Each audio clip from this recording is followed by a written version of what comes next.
Good evening, everybody. As always, thank you so much for joining me. If you could just let me know if you can see me and you can hear me and everything looks and sounds okay, that would be absolutely phenomenal. For some reason, my screens are not deciding to change, so that's kind of weird. Okay, so let's just have a little look-see here.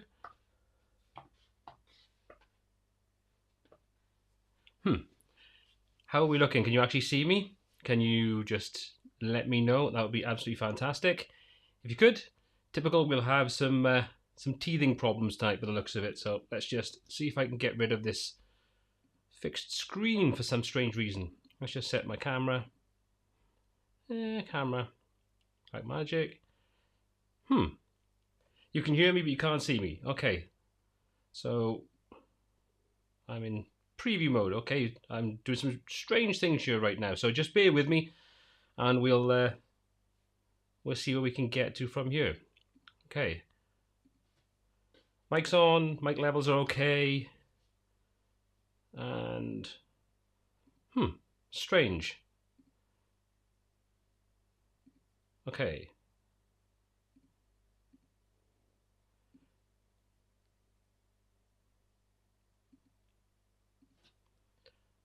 okay, that's one camera, not the one that I want to use, so just bear with me. And we can see if we can get back to what should be going on. Okay, not sure what's going on there.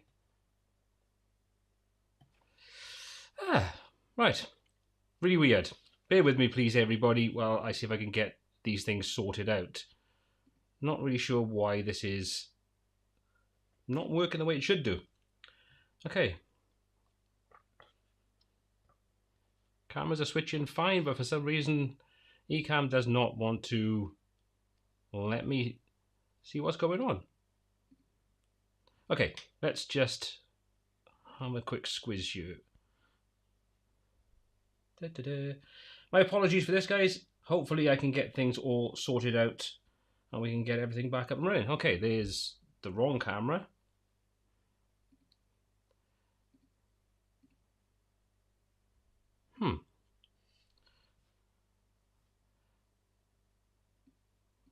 Okay, so I just quit out of that. Get rid of that. We might have to go with the FaceTime camera tonight. I don't really know what's going on here, so please do bear with me while we try to get all this stupidness sorted out. And why, for some reason, my black magic doesn't seem to want to show up. So I'm going to reboot one thing just to see if that'll...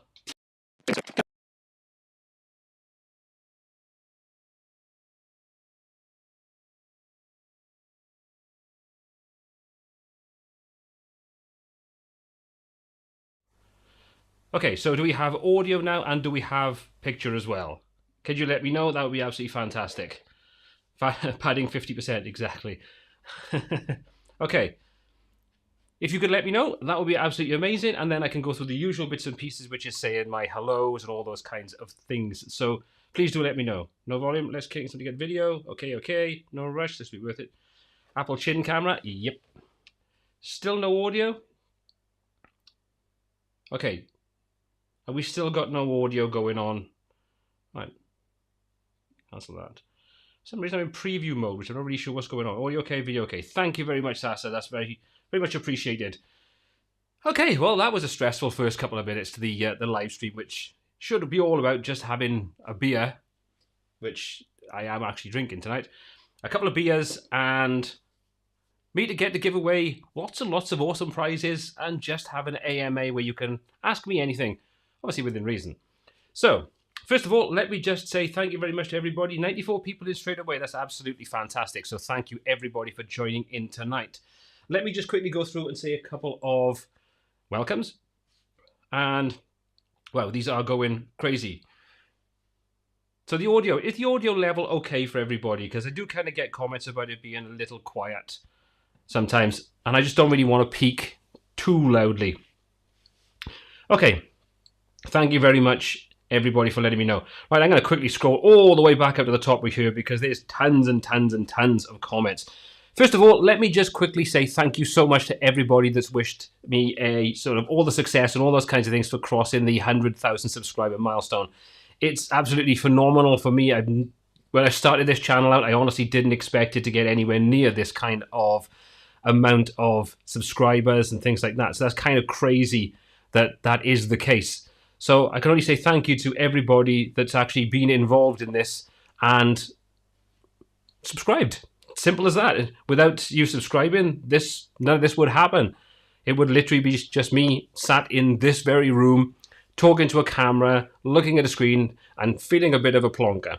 I still do that, mind, admittedly, but even more so when there's nobody actually watching it. So thank you very much. It really means the world to me. Okay, so first of all, let's go through and say hi to people. Web Doses, good evening to you. Goran, Sushi414, Stephanie King, good to see you in as always. M. Daz Hardware, great to see you. Creature, sorry you couldn't stick around, but thank you so much for the congratulations. Means a lot. Thank you very much. I'm never going to say this right. Ufuk, did I say that right? If I did, please do let me know if I said that correctly. If I didn't, if you could phonetically let me know, because I'm terrible at pronouncing names. But thank you very much as always. Mohammed, thank you too. Mike Talk, Simplicity Concept, Case Fixed Web Design, Lakshan, Niendu Media, Michael Wright, good to see you in tonight. Thank you very much for joining in. We made it eventually. Mrs. Prakna, thank you very much. Abdul, thank you very much. Innocent Magururu, hang on. Mugaruru. I'm just going to call you Innocent. That's going to be the easiest thing, because otherwise I will just butcher your surname, and I do apologise for that. Alberto Oliveira, thank you very much. Beisha, thank you very much as well. Victoria Grayson, Connie Heifner, I think I said that right. Thank you very much. Nawa's Work, Tien Tran, thank you very much. Ashan, good God, this is going to be a long old list, but thank you very much to everybody. Okay, I'm just going to put this one up on screen because I got no hope in heck of actually saying this one right, but thank you so much, and thank you very much for being in Poland and joining in tonight. That's much appreciated. Oliver, thank you very much. Ian Bateman, good to see you. Nilesh, Website Plus. Yanis, always a pleasure. We've got MD Animal, I hope I said that correctly, but thank you very much as well. David Walls, good to see you in from Oregon tonight. Also from USA tonight, I should say, sorry. From Indiana. Bangladesh, thank you so much. Website Plus, again, thank you. Sani, Patrick, Scott, Zaki, Stephen, Deepal. Wow, I'm just going to say thank you to everybody tonight, because this list is just growing and growing and growing. I've got no chance of getting through that and still having a conversation and maybe even a voice. So thank you very much for letting me know. Okay, so let me just scroll to the bottom a second to the new comments. Now tonight, Chris, thank you very much. I will just call you Chris. That makes my life so much easier. Okay, so first and most important thing is that tonight is just an AMA. I don't really have any topics that I want to talk about. It's literally, we're going to get together, have a couple of beers, and I'm just literally going to give prizes to people who are in tonight, just because you're awesome. So there's a couple of things you're going to need to do. Make a note of this if you don't mind. If your name is picked, if you're a start and your name is picked, you'll need to send an email to a very specific email account, just so I've got your email address and I've got it on file. And I'm going to make a note on my iPad next to me at the moment as well to see exactly who wins what. So you're going to have to bear with me as I go through these kinds of things tonight. So it's 100k at wptuts.co.uk. Make a note of that, because that's the thing that's going to help you make sure that you do actually get the prize that you win tonight, if you're lucky enough to win one of the prizes. Now, I'm not going to tell you the prizes. I'm going to surprise you as we go along, and just going to throw it out there, and I'm going to pick someone at random. I'm literally going to flick through the comments. The first person that I select on will be the one that will get that prize. And also, I'm going to pick people that come up with the best comments and the best questions tonight, and you could have a chance to win a prize as well. So this is all about me saying thank you so much for supporting me, getting me to this milestone figure, and me giving back to you with the support of some of the amazing companies that I've worked with, either on a sponsored basis or on a basis of I just love their product and I just create content for it. So just bear in mind, you're going to need to make a note of that. That is 100k, 100k at wptuts.co.uk. If you don't email me on that one, you lose your chance of winning the prize. Simple as that. Okay. So, first of all, we've got Almost 125 people in today, so that's pretty amazing for this time of the day. So thank you very much for joining me wherever you are in the world. And if you are new to the live streams, make sure you put #new in the comments so I can see exactly who's joining in for the first time tonight, and I can give you a special shout out as we go through tonight's live stream.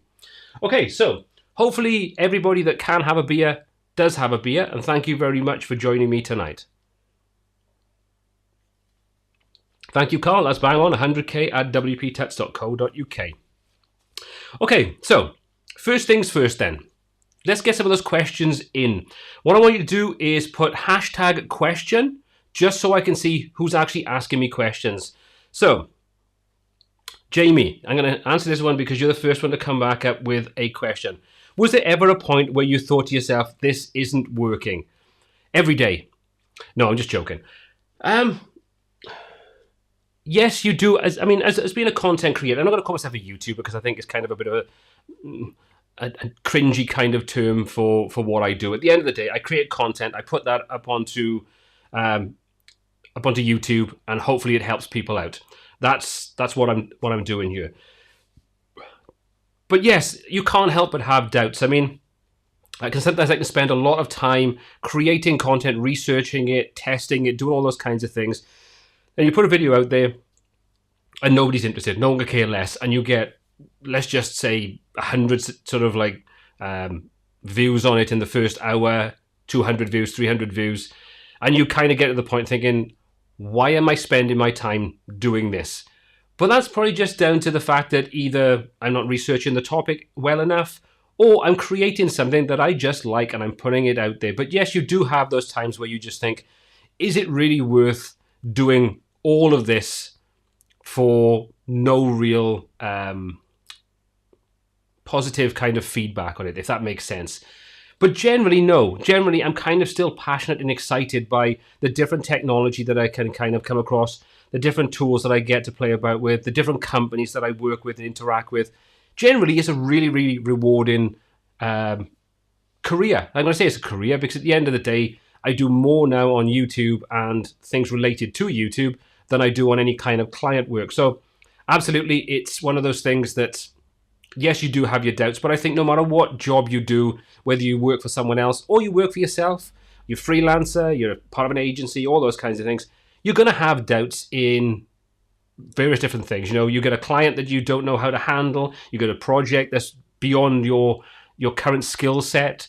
So it adds doubt, it adds fear, it adds concern, all those kinds of things. And this is no different. But on the whole, I love what I do. I go to bed thinking about what's the next tutorial, sad as it seems.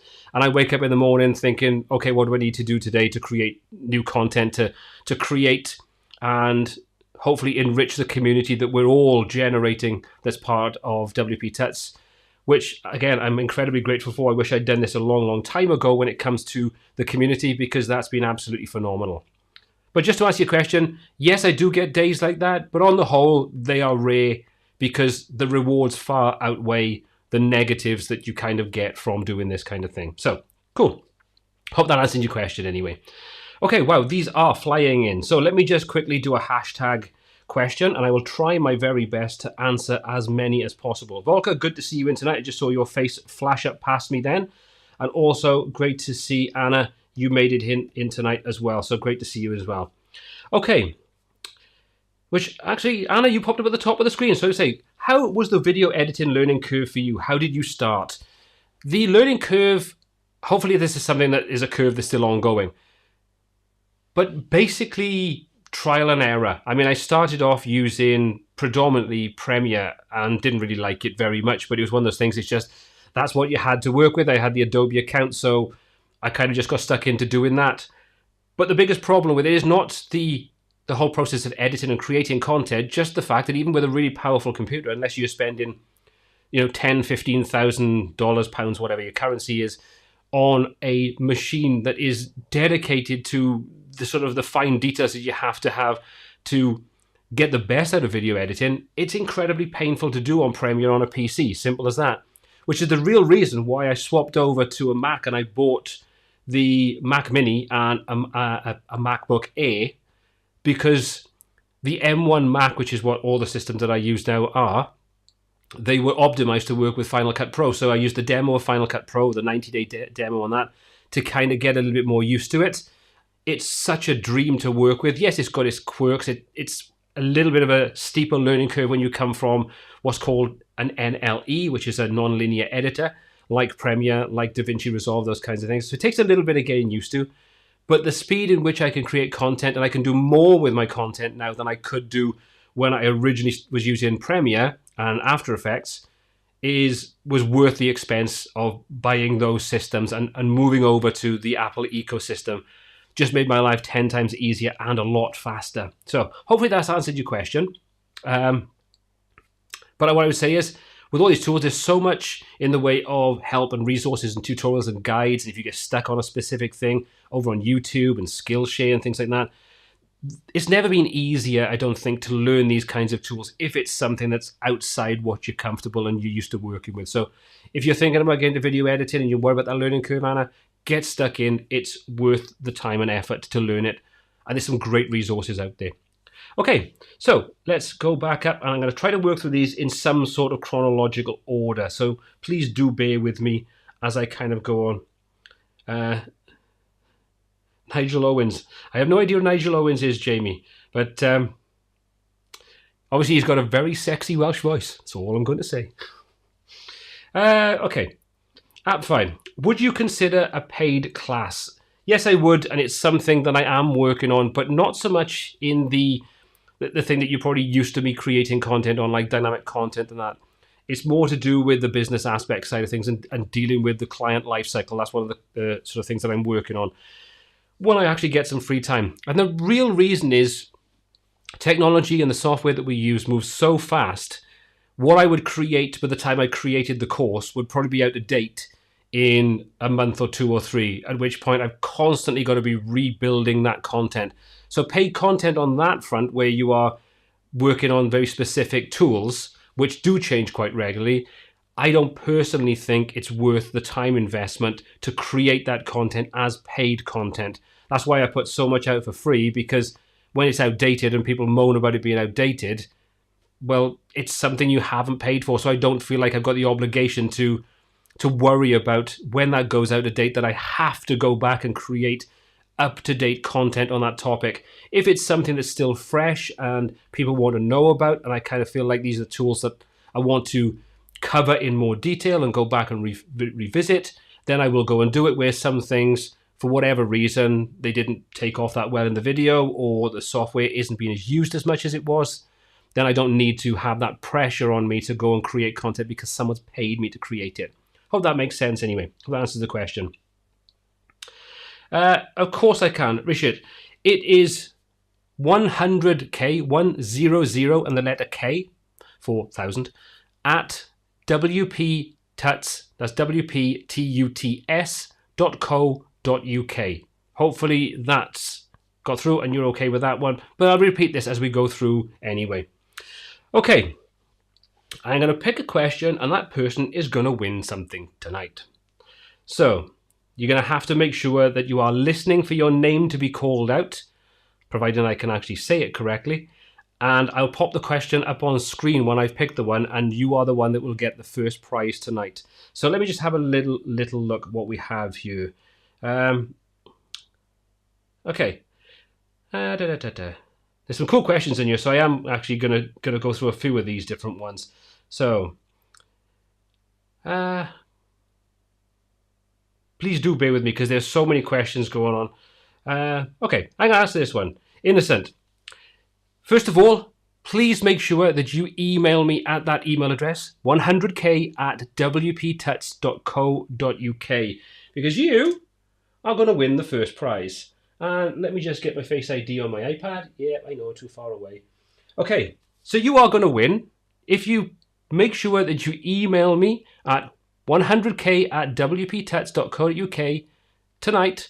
You're going to win yourself a nice copy of dynamic content for Elementor, a full lifetime deal to the entire software. So please make note of that. Please do get in touch with me. I'm going to make a note of that on my iPad, so please do bear with me. And then I'm going to answer your question. So let me just pop your name inside here a second. So Innocent, you are winner number 1 Like I say, providing you get in touch with me on that email address, you will have a nice copy of dynamic content for Elementor, completely free of charge. Now, if anybody does actually win a prize tonight and you've already got like a lifetime deal to this particular software or something and you don't want it, just put a hashtag no thanks and we'll either repick something if there's time to do it, or I'll just repick someone else because they will have access to that then of something you've already got. So let's be fair with everybody. If you've already got it and you've already got a lifetime deal, you have no need for another one. Let me know and I'll make sure then that someone else gets that. But to answer your question, do you ever get afraid of competition and how do you handle the fear? I can't say I get afraid of competition. I'm assuming you're talking about when it comes to YouTube in this example. And even if not, I think this same sort of thing goes hand in hand. There's enough room for everybody, whether that's in business, whether that's on YouTube content creation, whatever it is. And you've only got to kind of look to know that there are certain names that are prevalent inside the WordPress community, creating educational type content. Some of them are creating very similar content to each other and they have their own take on doing it. And I overlap onto some of those things. But generally, I would say that most creators, content creators on YouTube are creating something in their own unique style, might be their own unique content, they've got their own niche. For me, the two strongest areas that I think I've got when it comes to the channel, the viewership and the response I get to the videos is WooCommerce customization and obviously dynamic content. Now I've seen other people have sort of like come and done some of those things and fair enough, crack on. There's no problem with that whatsoever. Like I say, it's a big enough platform for all of us. But no, I don't get any kind of fear from it. It's more a case of, as long as people are not literally just doing exactly what you've done and then trying to take credit for it, then I don't really mind. And I think the same goes with business. I mean, the nice thing with YouTube is I've actually become friends with some of the different creators out there that create similar content. I mean, Dave Foy, while there's a difference in our content, there's also an overlap in it. And I know he's not doing Elementor-based stuff anymore and WordPress-based stuff because he's more into the Webflow side of things. But we've become good friends, and I think that wouldn't have happened if we didn't have that sort of link with regards to the content we create, and obviously being, Brits kind of thing. And, there's definitely a much more American contingent when it comes to creating this kind of content. So I'm actually lucky enough to say that I would call several of the different people that you could consider competitors when it comes to YouTube are actually now just good friends, and I would love to work with them. And we do sort of collaboration kinds of things. So no, I can't say I've got a fear of it. I think it can lead to healthy competition to make you improve what you create. It's helped me improve my content creation, the way I structure the videos and those kinds of things, and also how I go back and create content, the kinds of content that I create. So no, I don't think so. Okay, let's have a little look-see. So next question. How do you manage to switch off and cool off? Bike, walking, music? Yeah, all of the above, basically. I love getting out on the bike if the weather's nice. It's great to get out and just explore and just go off and just ride around and go to different places and just see the world from a different point of view. Driving is one thing, but getting out on a bike is just much more fun. You can just go off in different places that I would never have actually even seen. So love that. Music, yes, I'm passionate about music. I play in a band. I'm a guitarist in a band. I write my own music. If you've ever looked on YouTube and you've done a search for music production and you look for software called Reaper, which is a digital audio workstation software that I've used in the past. I've got another channel that I created at roughly the same time as I started working on the WP Tuts channel. And I think that's somewhere around 50,000 subscribers. And I haven't created content on there for probably 3 years. But that's another channel of mine, so I've got a passion for that. Other than that, I don't really have a huge amount of time to do much else. I mean, I concentrate so much on doing this kind of thing and some of the other things that go on behind the scenes and, trying to help develop the community, those kinds of things. I don't have a huge amount of spare time to do anything. So, yeah. But yeah, cycling, music, listening to it, playing it, recording it, writing it, those kinds of things. And just chilling out a little bit, to be honest, spending time with, your family. Okay, what else do we have? And thank you so much for these questions. Please do keep them coming because these are awesome. Let me just star some of these so I know which questions I've actually gone through. Michael, have you been to a live gig yet after the restrictions were lifted? You said AMA. Exactly, I did, and that's fine. No, unfortunately, even though those sort of restrictions have been lifted, they're still not to the point of being lifted where gigs are actually allowed. I do have a festival lined up the beginning of next year. I've got another one I think we're supposed to be going to sort of November time, but this is all still hinges upon whether we can actually do that in the UK. And, you know, fingers crossed we will be able to get out there and actually go to gigs.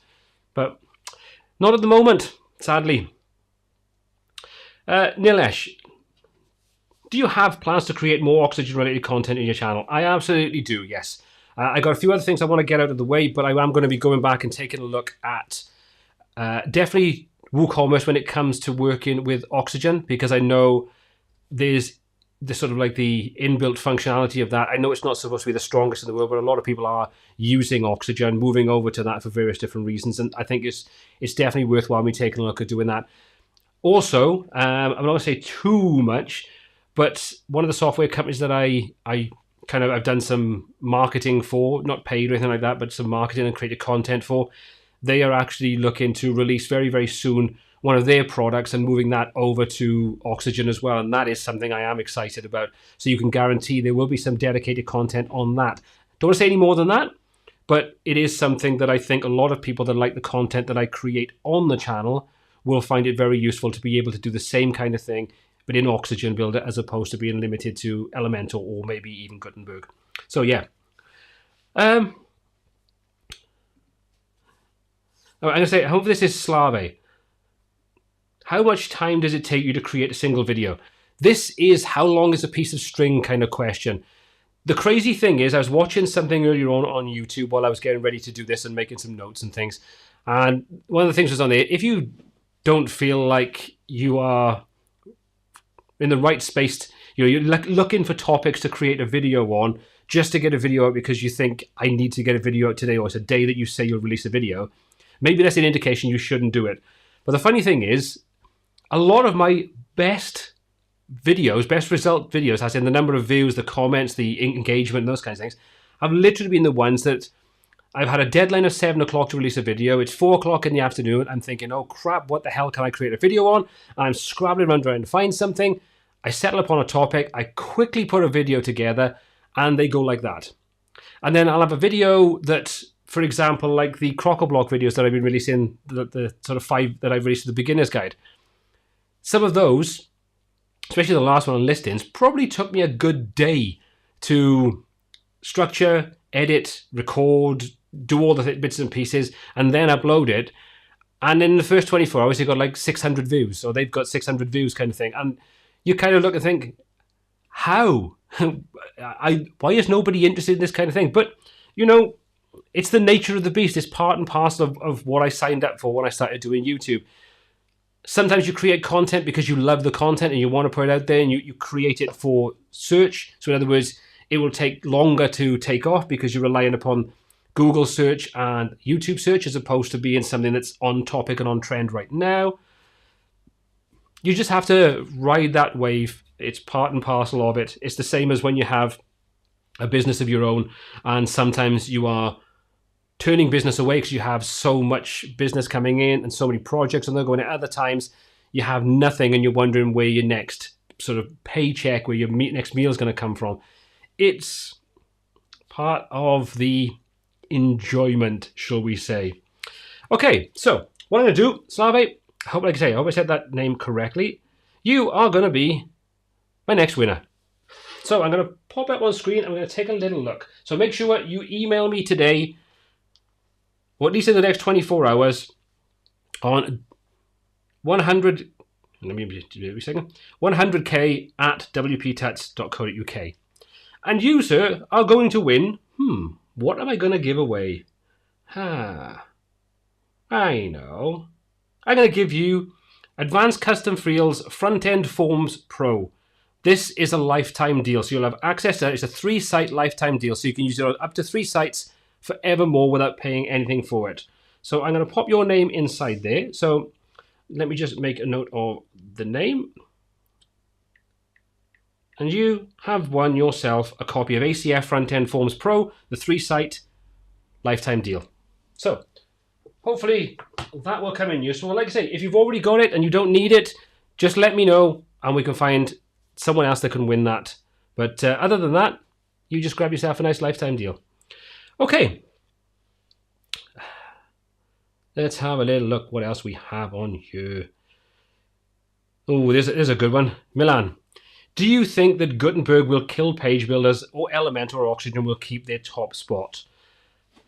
I think it kind of comes down to what you mean by kill them. I think Elementor is most definitely moving its eggs out of all in one basket and giving itself the cloud platform, which I think will remove reliance upon WordPress before too long. I would say in the next 3 years, because I think that's how long it's going to take before Gutenberg, and when WordPress 5.8 comes out next month, I think it's next month or August, when that comes out, and obviously that's got the extra features, including the full site builder and those kinds of things and templates and that kind of thing, it's still just not a usable product to the point of being as user-friendly as a tool like Elementor or Oxygen or Brizzy or Bricks or any of those kinds of things. So there's still that limitation, and I don't think that's going anywhere anytime soon. It's just, unfortunately, we are being forced into having Gutenberg and all the other things that go with it as the core of what WordPress is going to become. So I don't think it's going to kill those off. I think it would be stupid for WordPress to do something like that, because they would change the whole landscape of WordPress and what WordPress is all about. Plus the fact that you would probably find, if you look at, I can't think of the name of it, something Press, which is a fork of WordPress, but not forcing you into Gutenberg. Gutenberg is completely taken out of it. So WordPress, by being GPL, by its very nature, can be forked into lots of different variations. So I think something like that would happen, which would mean that page builders like Elementor and Oxygen and those other kind of things would still have the ability to interact with the WordPress core, even if it's not being developed by Automatic. So there's always roads to how this can work and how this can continue to move on and move forward and develop. But I think a lot of companies either have a exit strategy. So they've already said, we're going to spend 10 years creating, developing this product until it makes us this amount of money, and in 10 years, this is our exit plan. Or they are looking beyond WordPress if they want to have a long-term future in this type of, sort of website development space. That would be my kind of take on it. Okay, good question. Renee, does your process of developing websites still change or improve? What are the key impacts for that change? Yes, they do. And the key impact, I would say, is my knowledge. As I come across more tools and I come across more ways of creating things, it opens up different avenues for me to either take on the kind of project, whether it's a paid project or an internal project or something I do for myself. Once I kind of have new tools that I've opened up, like for example, let me just go back to ACF. I used ACF on a client's project probably 6 years ago.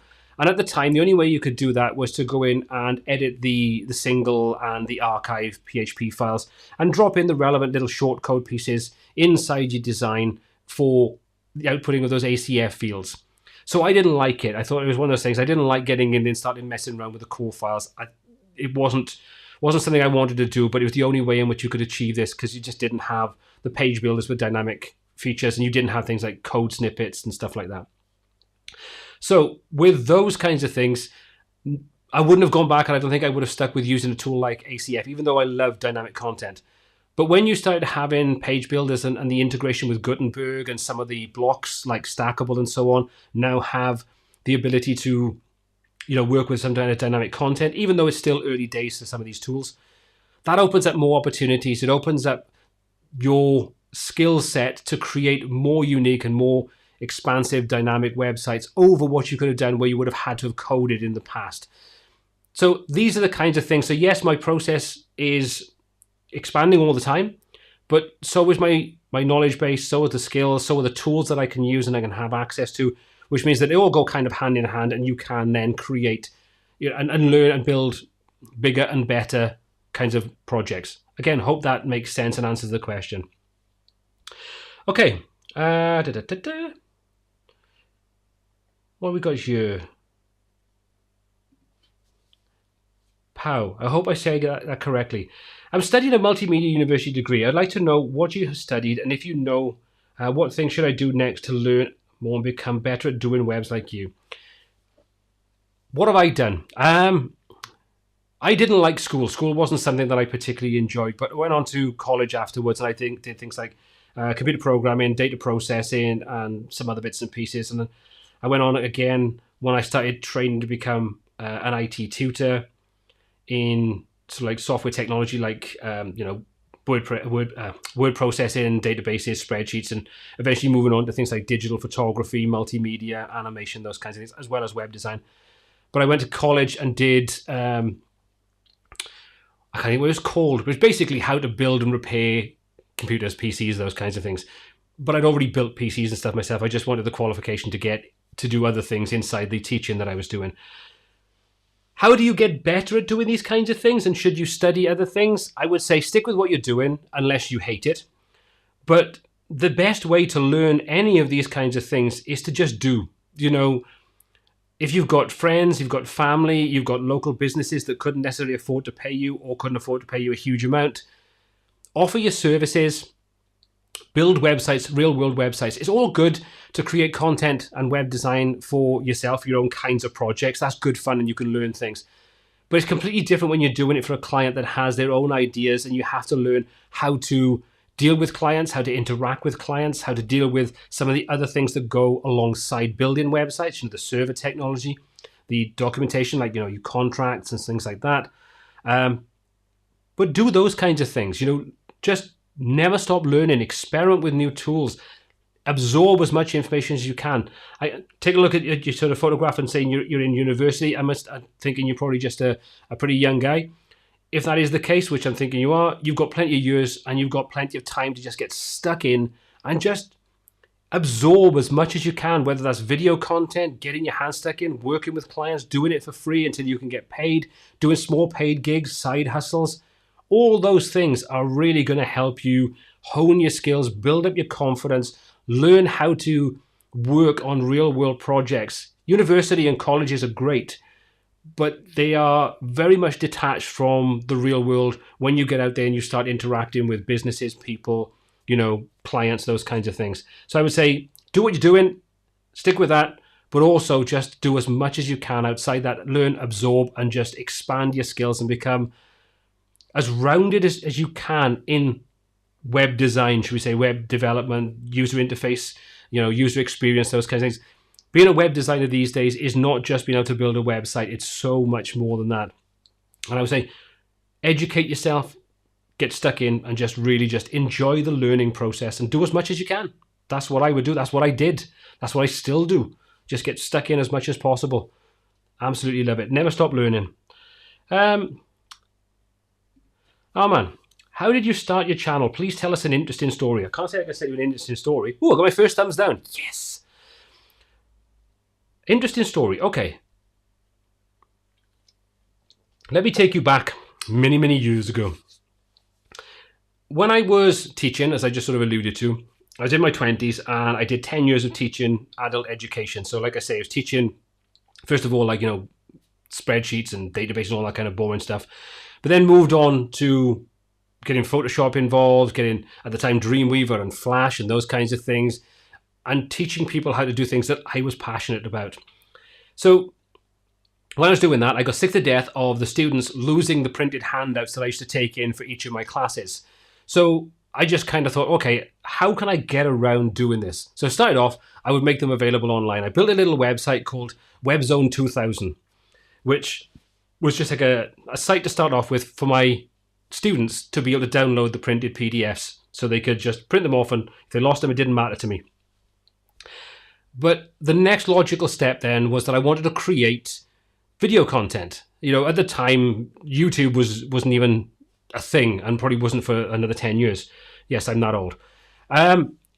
So what I had to do was I had to find a way of making the videos as small as possible, still be decent quality, and find somewhere to put them that didn't cost me crazy amounts of money.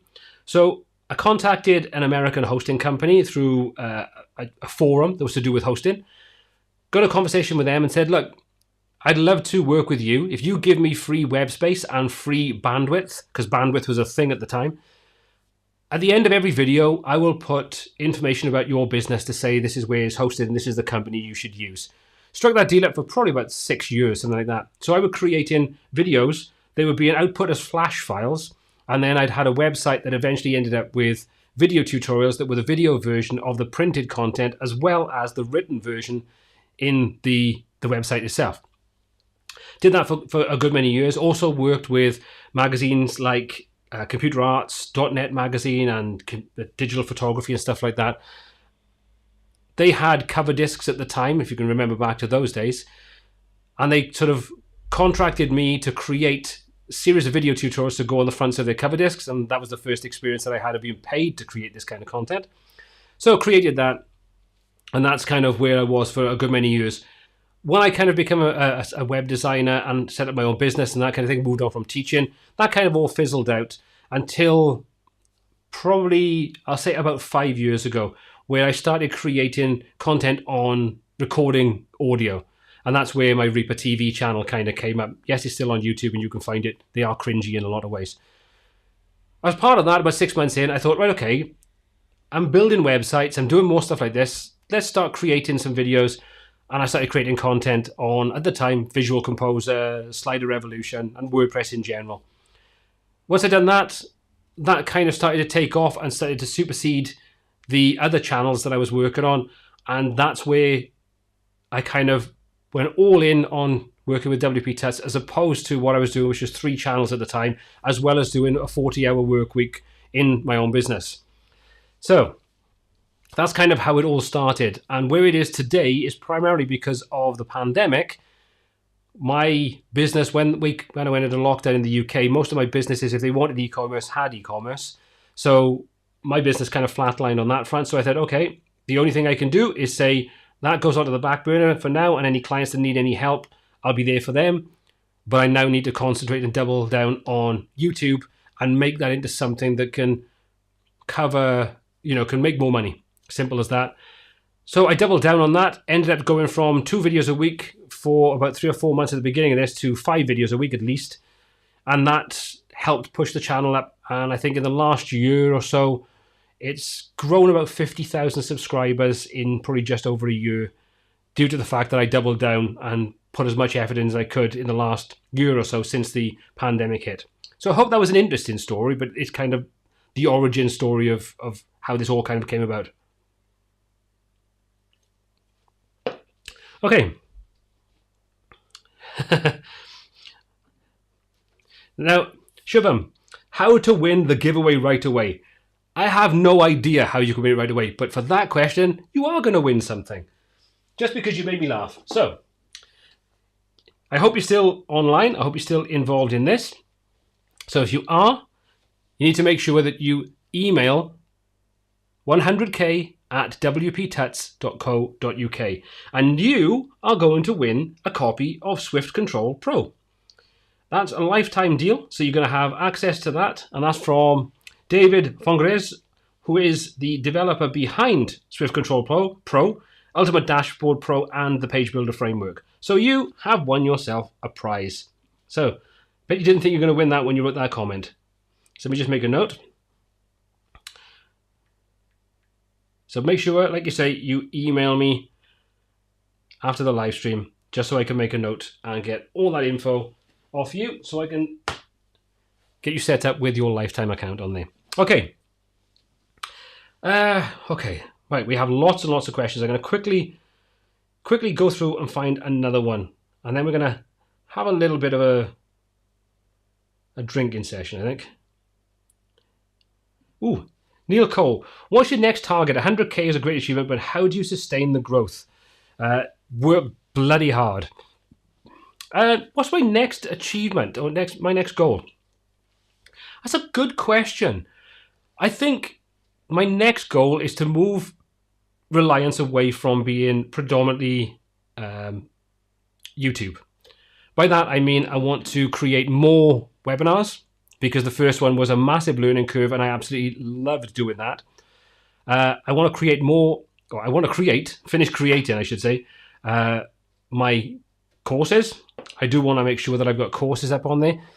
Because as with anything, especially like if you come from a feast and famine kind of business, like working for yourself can be, especially if you're freelancing or you've got a small business, you need to make sure that you've got multiple revenue streams. And one of the things that I made sure of when I became a freelancer was to have those multiple revenue streams. And I'm sure if you ever watch people like Pat Flynn or any of those kinds of online entrepreneurs that talk about passive income and those kinds of things, first of all, there's no such thing as truly passive income. You still have to put the groundwork in either at the beginning, during, to maintain, or at some point you're going to have to put work in.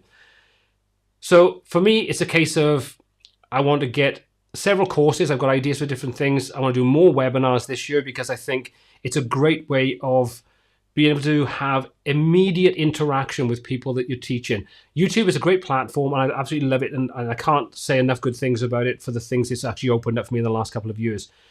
But it is a very one-sided platform unless you're doing live streams like this. And I don't think live streams like this are necessarily the best way to run educational content. I don't think it is. Whereas a webinar, I think, is a better way of doing things. So that for me is my next goal. I want to take at least 50% of what I make doing YouTube and get that from creating content through educational content on webinars. And like I say, maybe paid live streams, I don't know yet. But different things outside of just YouTube. That's kind of where I'm kind of coming from with it. So hopefully, Neil, that's answered the question. Okay, Andrew, any plans for retirement? What are you trying to say? I'm old? It's true, I am, but no. No, to be honest, no. I don't think I can. This is one of those funny things. I honestly don't think I'm one of those people that will ever want to retire. Even when I'm to the point where I can't bloody get out and I might be peeing myself. Nice thought. I still think an active mind is so much better than just retirement where you can potentially just veg out and do nothing. For me, I love being mentally and physically, but mentally active. That's why I enjoy creating this content. That's why I'm always looking at new ideas, new tools, new software, new ways of doing things. Those things stretch the sort of the brain cells, and I think that in itself is way more important than being able to sit on a beach somewhere and just vegetate. I think it's probably why so many people, when they retire, they're not much longer for this world. Okay. Oh, Milan, come on, I've got to put this one. Do you think Elementor is losing its flair and releasing half-baked features? And what do you think would be the next biggest page builder that would take its place? That's a two-part question. And I would say the first part, I'll answer the first part to start off with. Do I think it's losing its flair and releasing half-baked features? I think if you've watched any of my recent videos, especially the ones from, what do we say, this week, I think it is, you know, the We Deserve Better and the one I released yesterday about Your Perfect Elementor, you wouldn't have to ask me that question because you know that, yes, I do think they're releasing half-baked features. I think they've very much always released half-baked features. But when you look back to version 2, when they released the dynamic tags and the theme builder, while they were half-baked in certain respects, they still had enough on them, enough features in there to make them usable. Yes, there were still some use cases you couldn't. For example, like when they introduced the WooCommerce, you know, we still can't. I know it's coming at some point in the next 6 months. We still can't edit the account page, the cart page, and the checkout page. Like I say, I know they come in, but bear in mind that this was released back in version 2 point something. So this is a couple of years we've been waiting for this now. Oh, I think we've got an Elementor fan, and that's why I've got another thumbs down on this one. So, sorry. So yes, I do think they're releasing half-baked features. I wish they would concentrate on when they release a feature and it's not fully fledged. Either don't release it then, or if you're going to release it incrementally, at least release the next parts that are going to make it fully working quicker than 18 months, 2 years later down the line, plus. Next thing is, what do you think is the next biggest page builder that would take its place? That's a difficult question because I think it's going to take quite a while or some really crazy thing to happen before Elementor gets pushed off its #1 spot. It just has a massive user base. What ones am I excited about taking a look at? I think Bricks Builder is definitely one to keep an eye on. It's nowhere near there yet. Still needs to have some key things built into it before it becomes a viable option.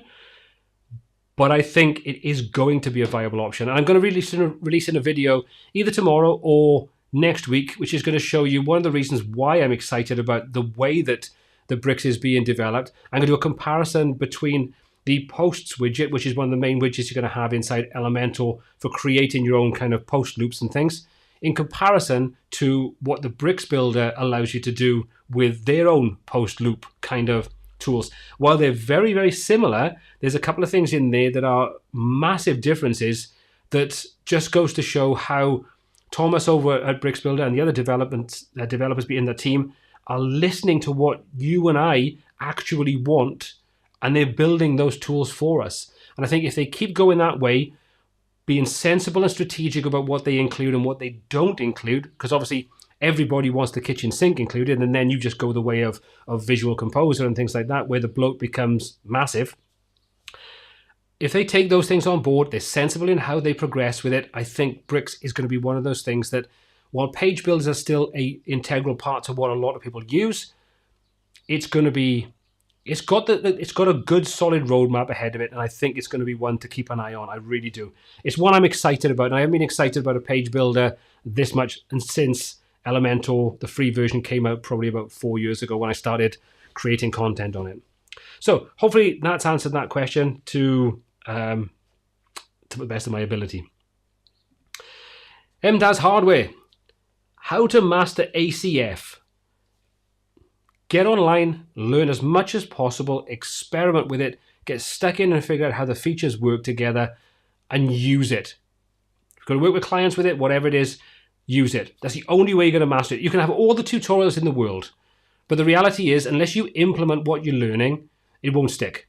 You have to implement, and you have to find reasons to implement it. So find projects. If you're going to duplicate what someone else has created, you find a site like Fiverr, for example, or Dribble, and you think, I want to learn how to create something that has some of those concepts inside it. How do I go about doing it? Then learn to plan how to use those different functions inside ACF, and then look at how to implement them and build something. That's the way to master any of these tools, is to get stuck in, learn them, and use as many real world use cases as you can to get really inside the technology. I could teach you 1,000,001 things about any of the tools, but unless you actually implement them, they'll just be gone. There's so many things that I've actually created content on that I don't use, and I can't remember. I can't remember creating content on it for a start. I mean, that might be senility on my part, but this is kind of indicative of the knowledge just seeps out when you don't use it regularly.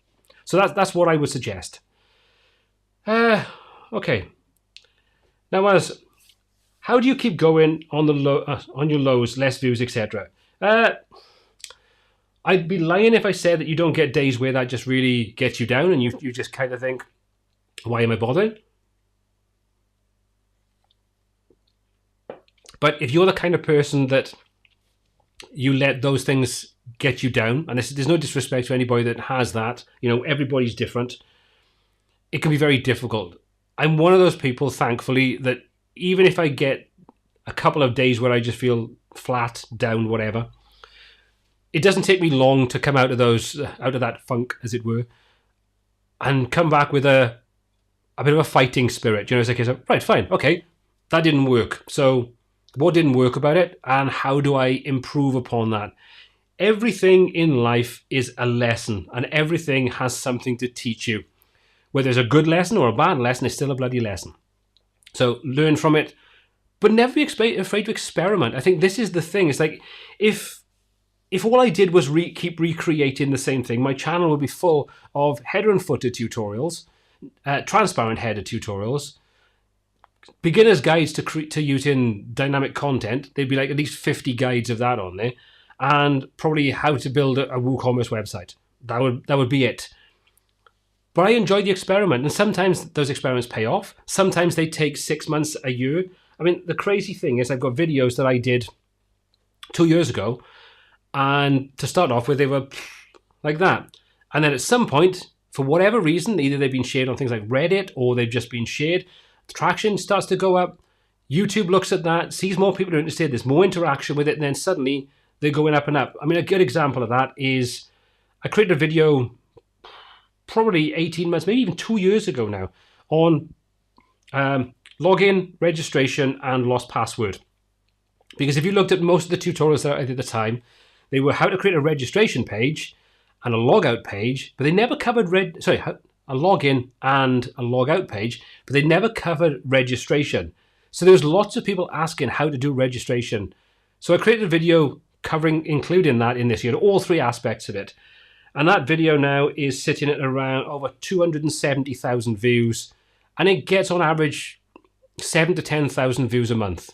So it gives you some idea. But for the first year plus, they just probably popped along maybe 100 views a month. So you just kind of got to think sometimes it's a long game. It's not always about where they are now. If they get picked up in the search and the algorithm gods are on your side, at some point you can have a big turnaround. So you just kind of have to think, once it's out there, that's done, what's the next one? And it's the same, I think, with websites. Once that's done, you can't think, oh, I didn't like the way I did that, I should have done that differently.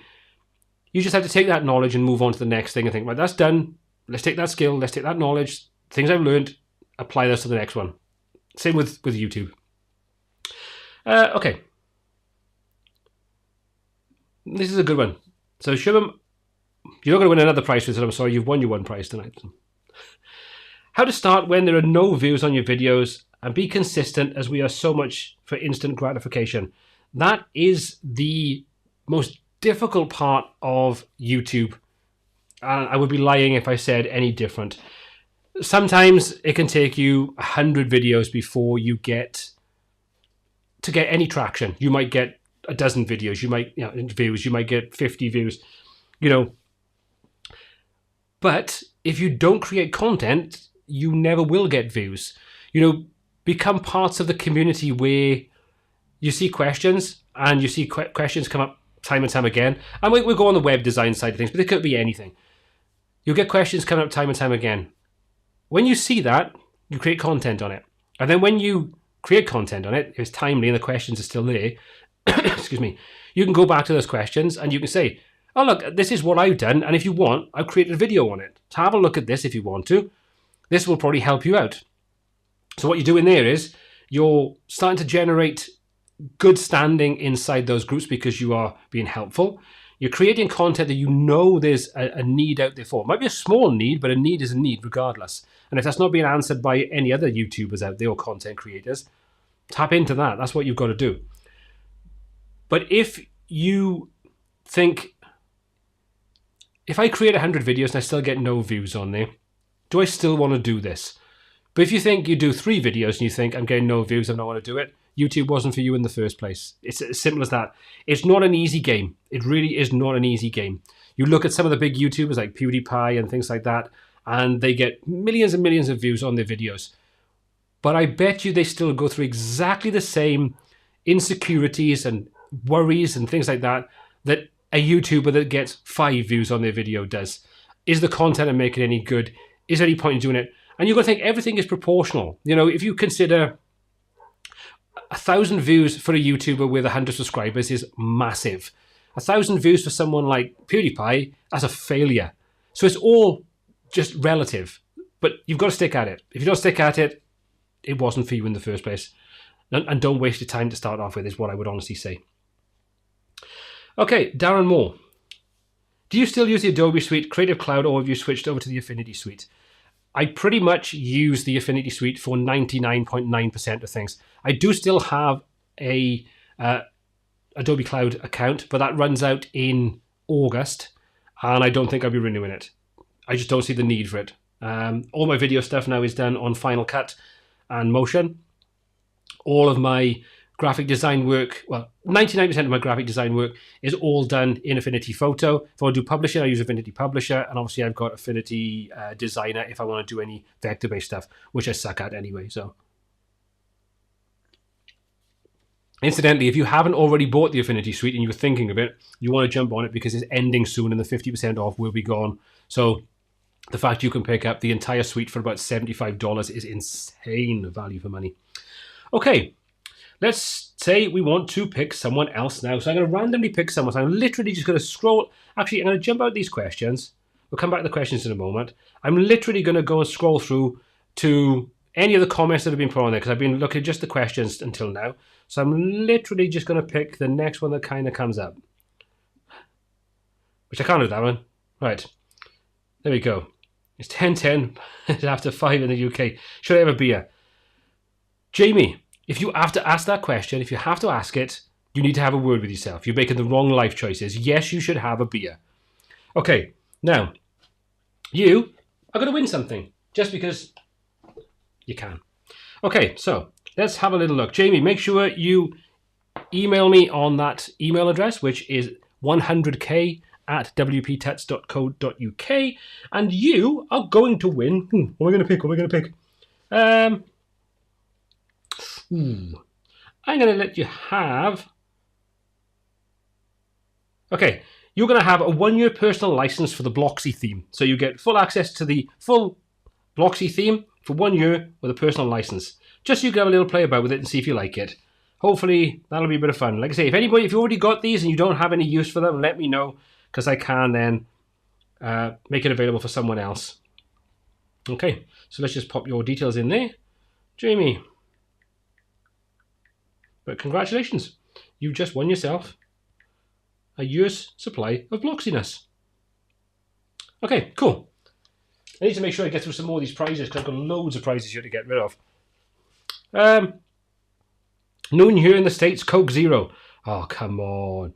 Lou, surely you can just have a little sneaky one. I mean, if it's Coke Zero, I mean, you could pop a vodka in and no one would know a thing. Okay, time for another one. What else we have? Wooda, good to see you in this evening. To answer your question, I think I answered it earlier anyway, but I'm going to answer it again.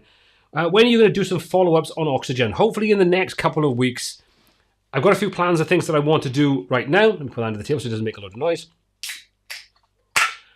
But I am going to be doing some more on it. I'm going to be sort of concentrating a little bit more on some WooCommerce stuff anyway. I think there's a couple of things I want to do when it comes to WooCommerce, and Oxygen is one of those things that I'd like to take a look at as well. Okay, before we go any further, could you all do me a favour? I can see we've got over 135 people in here at the moment, and this has been fluctuating. And we've got 87 likes, 2 dislikes, but we don't care about them. They can just... If you're enjoying the live stream and you're enjoying the chance to win and you've been part of the 100k live stream, hit that thumbs up button. You know it makes sense. And if you don't want to hit that thumbs up button, as always, hit the thumbs down button twice, because that seems to work pretty well too. Okay. Damien, beer all the way. Champagne. No, don't like champagne. I just say 100k fantastic news. Thank you very much, Volker. You are an absolute gentleman. Always a pleasure. Now, at some point this year, now, if anybody's in the UK, how many people are actually in the UK? Do me a little hashtag UK so I can see how many people are in the UK in the live stream tonight, because I do want to try to arrange, and it'd be lovely if we could do it this year, a get-together where we could all just get together somewhere that's kind of centralised and we can actually have a real face-to-face meetup and have a real couple of beers, a bite to eat, and just nerd out for the evening. So if you're in the UK, make sure you just put hashtag UK in, just so I can see who's in representing the UK tonight. So let's have a little look-see. Nobody yet. Nobody said... Oh, there we go. Michael, Carl, David Marek. Come on, UK crew. Kieran, good to see. That's what we want. Come on, let's have some more of these. There we go. That's what we'd like to see. UK, Scotland. But it still counts, though, Andrew. I mean, I know you're looking to become, independent and all that. But we won't say too much about that. Also, well, if you'd be up for... if the UK contingent would be up for meeting up at some point, hopefully this year, if we ever get to the point where we can do this kind of thing. Welshman lost in the UK. Nice one, Phil. Just do... You're going to do the hashtag. All night is going to be the hashtags tonight. I want hashtag UK, hashtag piss up. Just do that. And let's just see how many people will be up for actually having a real face-to-face get-together and having a couple of real beers and just shooting the breeze, you'll say. Okay, let's do a couple more questions. And then we're going to do a couple more giveaways. Right. Mike, is the plant real or fake? It's really fake. And for that, you win a prize. Okay, so Mike Fountain. make sure you hit me up on 100k@wptuts.co.uk because you're going to win yourself a prize. And you're going to win, let's have a little look, Face ID, camera covered. Face ID, what a lovely idea. It doesn't work the way it should do. Okay, you're going to win a lifetime deal for the Page Builder Framework theme. So, Mike, just for that comment, just because I liked it, hit me up and make sure that you email me on 100k@wptuts.co.uk and you will have that lifetime deal. So, Mike Fountain, which is an awesome name, by the way. Okay, so, well, we have a lot of prizes to get through. Congratulations, though. Hope you enjoyed that and hope you find some use out of it. It's a great theme. Ooh, let's have a look. What else do we have? Oh, Baz. Is Crocoblock enough for all the functionality, or do we need Elementor Pro with Crocoblock? No, you don't need Elementor Pro. You can get away with Crocoblock on its own. It's got so many features inside there, and absolutely amazing features. And I would honestly say that if you were considering getting a Crocoblock deal, you know, whether that's the sort of the full suite, lifetime, whatever you decide to go for, if you don't have Elementor Pro right now, or even if you do have Elementor Pro, just use Crocoblock on its own just to get a feel for it. Because with the theme, you know, the Jet theme core, well, to be honest, with Jet theme core, you could probably get away without needing a lot of Elementor itself. Then add in Jet Engine, Jet Smart Filters, Jet Search, and Jet Woo Builder if you want to. And I would say just with those 5 or whatever it is, because the fly, 5 or 6 plugins, whatever that is, I think you've got an incredibly powerful set of tools. And I know people go on about like, oh, but you know, it's bloated this and it's bloated that. Any tools that you have to integrate with a tool like Elementor, you've got to think, you've got Elementor, you've got WordPress, and then you've got these other tools on top of that, all working in conjunction. You can't expect to use $3 hosting and have that be as fast as anything. You know, you just have to take into consideration, if you want to use all these tools together, there is going to be an impact, you know, to whatever extent. All comes down to the way that you build things and the tools you use and how you optimize. But you have to be realistic about the tools that you're using and the cost that comes with using those tools. And part of that means that you probably want to get better quality hosting. But to answer your question, no, you don't need to use Elementor Pro. Crocoblock will do most of that. And the one thing I would say for anybody that is considering jumping on Crocoblock, or you already have Crocoblock and you might be thinking, do I want to renew or do I want to go for the lifetime and those kinds of things, Crocoblock are doing something that I think we all need to be aware of. And this isn't inside news. This is just me looking at the landscape of what they're doing. They are being sensible. They are taking what they can and moving reliance solely from Elementor. If you look at the query builder, it's now works with Gutenberg. It's agnostic. If you take a look at Jet Engine, pretty much agnostic. You take a look at Jet Smart Filters, you can use that with just Gutenberg. So we're going to move away, I would say, again, in the next, I would say 2 years-ish. I think you're going to find most of what you would use Crocoblock and Elementor together for right now, you'll be able to do it with Crocoblock and Jet Engine. That's it, Crocoblock and Gutenberg. That's the way I see things going. And I think more companies are going to be looking at doing this, where they're going to remove the reliance that they currently have on page builders, specific page builders. You know, most of these are building them for a page builder, and moving to embrace Gutenberg. Because let's be honest about it, whether we like it or not, Gutenberg is here to stay for the foreseeable future, and WordPress are not going to stop developing it. So third-party plugin companies are having to embrace it, and that means we're going to have more. Take a look at Stackable, which is a block builder, suite tools, you know, kind of thing, that works with Gutenberg. They've started introducing dynamic content. It's still very basic at the moment, but it's the starting point, and it's only going to get more. And yes, I will be covering this in a future tutorial, because I want to sort of show you what's out there, that if you don't want to be reliant upon just using Elementor. So I will be taking a look at creating some more unique content on using the Croco block tools, the ones that work with Gutenberg. So we'll take a look at creating a Gutenberg-based listing website, maybe, for example, with filters and searches and so on, and listings. Just telling you. When we look back on this in 2 years' time and you can use Gutenberg and you don't have to rely upon something like Elementor to build these sites, you'll see that I was right.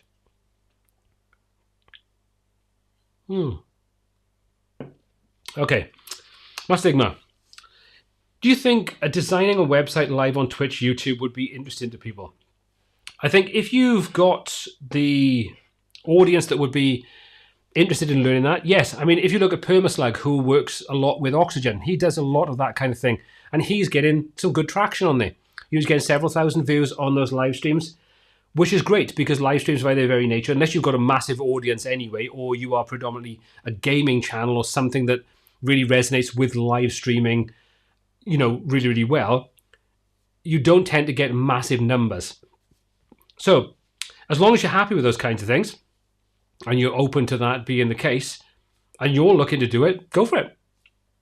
For me personally, I like to create the content and hopefully keep it succinct so I can cover as much as possible without having to worry about technical issues, things not looking right, people can't see it because the screen is freezing or those kinds of things. For me, I've kind of stayed away from it. I thought about it at the beginning, do I want to do some online content and some online tutorials, doing live? But I think if it's anything kind of intricate, like the kinds of things that I do, I don't really want to go down that route, to be honest. But I think there's room for it. Okay, Matt. Okay, I'm confident after 2 California IPAs, you're an IPA guy. Any other IPA recommendations? #question. Funny enough, I am more of an IPA kind of guy these days. I always used to be just lager. But they tend to be just a little bit nicer. The California IPA is actually quite nice. I will be honest, that is a nice one. I got to be honest, most IPAs to me all taste the bloody same. So Brewdog is always a good one. Hazy Jane, Lazy Days, any of them. But I would say if you do fancy one and you want something that's quite smooth and not too harsh, let me just put that one there so you can. There's my face out the way. There you go. The California IPA. It is quite nice. Okay. Appfi. What do you think about content AI and possible integration with WordPress like Phrase? I think content AI and the different tools that kind of go with those kinds of things. I think they're still early in their lifespan. I think they have a place, but they are getting better. I've got a couple of different ones. Like Conversion AI, for example, is a good one. I haven't tried it yet. I do have access to it, but I haven't actually tried it yet. But I would say that if you've got the right use cases, for example, I used the one that I use, which I think is content. I can never remember the name of it. But I used that one on the landing page that I did for my webinar, and I used that to run through some ideas, and the results were actually really, really good. I ended up using slight modified versions of quite a few of them, and they were really quite solid. Compared to where they were probably 12 months ago, they've come a long, long way. And I know Conversion.ai is one that's really well respected in what it does. But yeah, I think there's definitely a place for them. Would I use them to write full content? Not right now. Maybe to spin what I'd written or to reword some of the things that I've written to make it maybe a little bit more succinct, a little bit more interesting, a little bit more in a different voice, maybe, for example.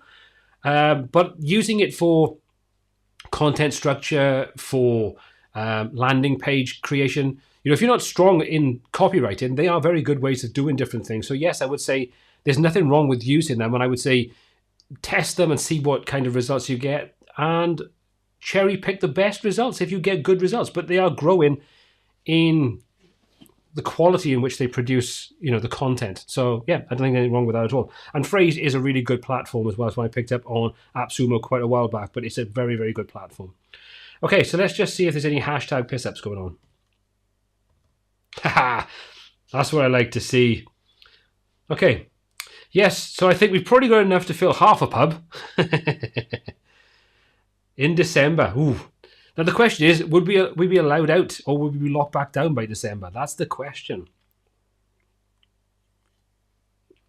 Okay, so we've got a few people that would definitely be up for a meetup. So let's see if we can arrange that when life gets back to some kind of normality later this year, and see if we can find a centralized location where we can get together and have a WP crew meetup.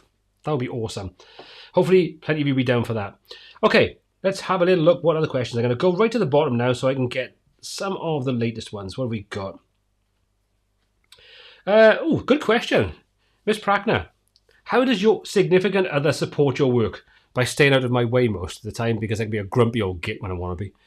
No, to be honest, she's been absolutely amazing. When I first started doing this, when I was working on 3 channels, I was doing 40 hours a week in my business, because at the time I wasn't freelance, I was still part of the business. And I was doing at least 40 hours a week on YouTube, at least 40 hours a week. So we pretty much didn't see each other. We were literally just ships that passed in the night. You know, you kind of went to bed and that was about the only time you saw each other. But yeah, for the most part, on the weekends, I was gigging with the band as well. So you can imagine, didn't really see a lot of each other. But she's been absolutely phenomenal. She's been an amazing partner, and I couldn't actually wish for anyone better. She's supported me in lots and lots of different ways. Hasn't always been easy. We'll be brutally honest about that. You know, if you're thinking of going into something like this, you know, or setting up your own business, just make sure you work on the mindset of putting whatever you kind of earn to one side, taking what you need, and making sure you've got a little pot that when it hits the fan, because it will do, when times are difficult, you've got that little pot of money you can call upon. That's all I would say. But other than that, absolutely amazing. But for that one, you're going to win something, right? Because I think that was a really good question. So, Mrs. Prackner, so I hope I'm saying that right. You're going to win something. Let me just have a little look what I think you're going to win tonight. Okay. Excuse the iPad going up in front of the screen all the time. It's just the easiest way of doing it. Got to stop covering the thing as well. Okay. Damn. Ooh, what are we going to win? What are we going to win? I know what you're going to win. Mrs. Prackner, you're going to win a lifetime copy of Ultimate Dashboard Pro, courtesy of David Fongres, who's been absolutely awesome in giving me access to this as well. So, again, just make sure you drop me an email later on, and that's going to be at 100k@wptuts.co.uk. And you will have your details passed on to David, so you can have your lifetime license for Ultimate Dashboard Pro. Hope you enjoy it, because it's a really good piece of software. And if you want to check it out, just do a search on my channel and you'll see I've done a couple of videos on how to use it. So if you want to create custom dashboards, you can do that now for yourself or your clients. Absolutely brilliant. Ryan Gregg, Apple or Windows? I've got to say Apple. I never thought I would say that. If I'm brutally honest, I never thought I would actually become an Apple guy. But there's still, don't get me wrong, there's still things that grate on me when it comes to Apple, and there's still things that grate on me when it comes to Microsoft Windows.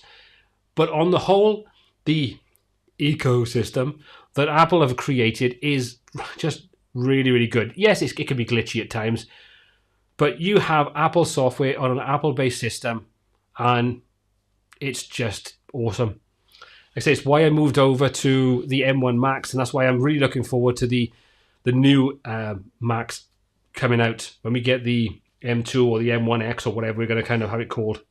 So definitely looking for that. Okay, Technoblog.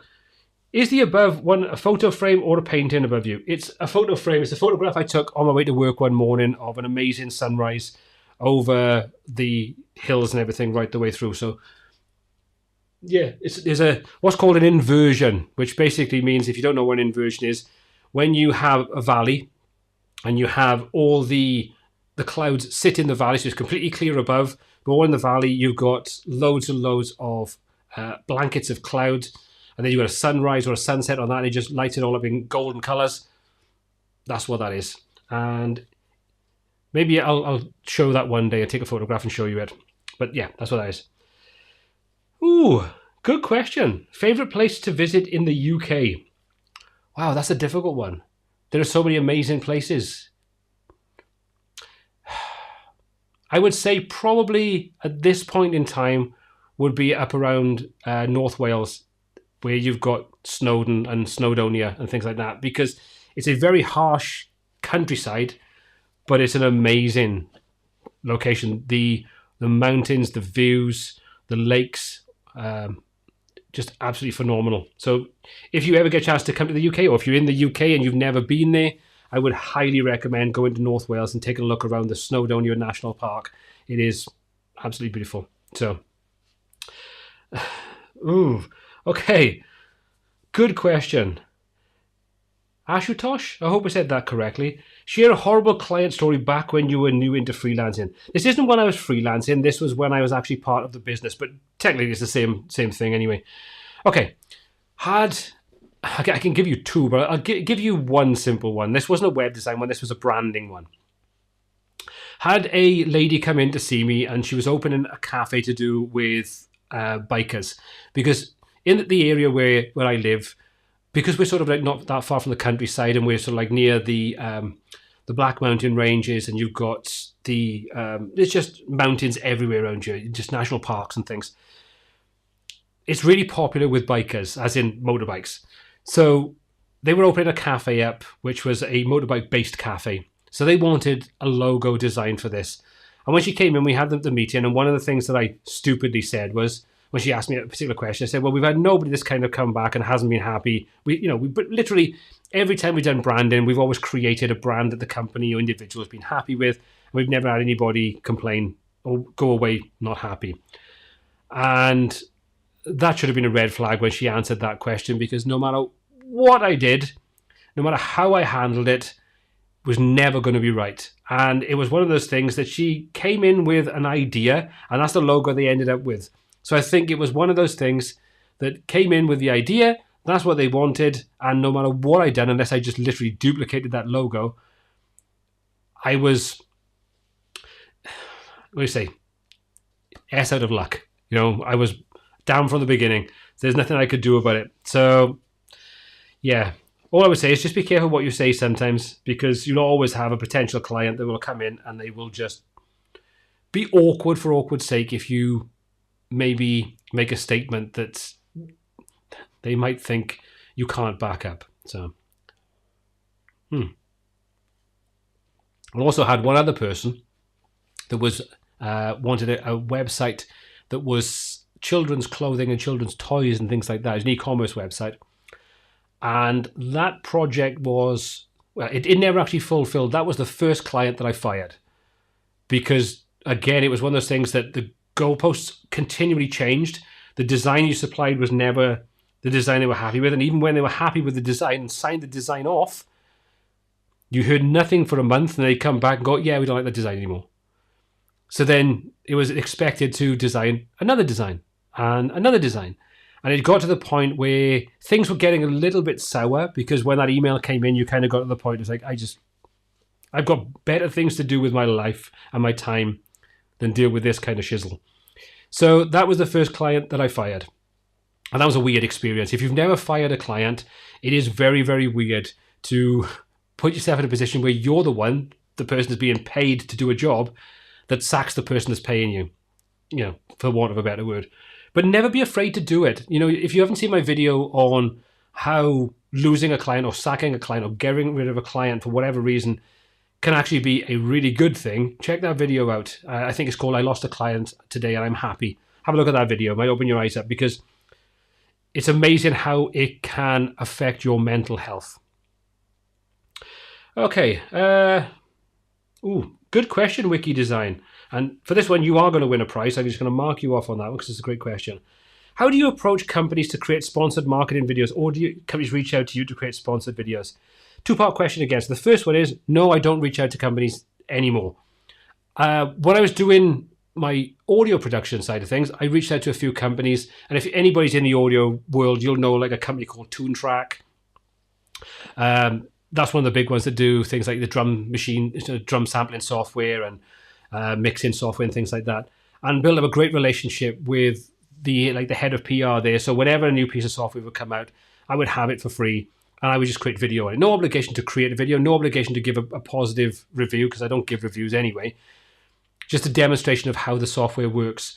So when I moved over to doing the WordPress side of things and focus more on WordPress, I don't think I've ever actually contacted a company and asked them for any kind of sponsored side of things. I've contacted companies and said, I love your product, and would you be interested in sending me what's called an NFR license, which is a not for resale license, which basically means it's a license that I can use in the same way that a normal license would work. So whether that's for one website, 10 websites, unlimited websites, whatever.